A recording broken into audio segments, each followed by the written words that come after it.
করেছিলেন, অনেক ধরনের আলোচনা বা অনেক ধরনের উত্তর খুঁজতে চেয়েছেন। তো আপনাদেরকে অবগত করতে চাই আমাদের বোর্ডে এই ব্যাপারে আলোচনা করা হয়েছে এবং বোর্ড সর্বসম্মতিক্রমে সিদ্ধান্ত গ্রহণ করেছে যে যদি বেসড অন সাকিব আল হাসানের অ্যাভেইলেবিলিটি, ফিটনেস এবং অ্যাক্সেসিবিলিটি প্লাস হচ্ছে যেইখানে খেলা হবে ভেন্যুতে ওখানে যদি প্রেজেন্ট থাকার মতো ক্যাপাসিটি থাকে, অবশ্যই বোর্ড বা সিলেকশন প্যানেল সাকিব আল হাসানকে পরবর্তীতে সিলেকশনের জন্য বিবেচনা করবে। সকল সিরিজের জন্যই তার নাম সিলেকশন প্যানেলের অ্যাভেইলেবিলিটির জন্য বিবেচনা করা হবে।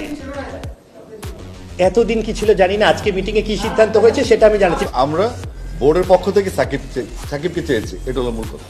তারা আমাদের সাথে চুক্তিতে আসবে, সেই চুক্তির প্রসঙ্গ আসতেই 27 জনের পরে যখন আলোচনা শেষ তখনই আমাদের প্রপোজাল আসছে অতীতের আলোচনা সাপেক্ষে, সাকিবের সাথে আলোচনা সাপেক্ষে প্রস্তাবটা আসছে এবং সেই প্রস্তাবের আমি সমর্থক ছিলাম ইনফ্যাক্ট।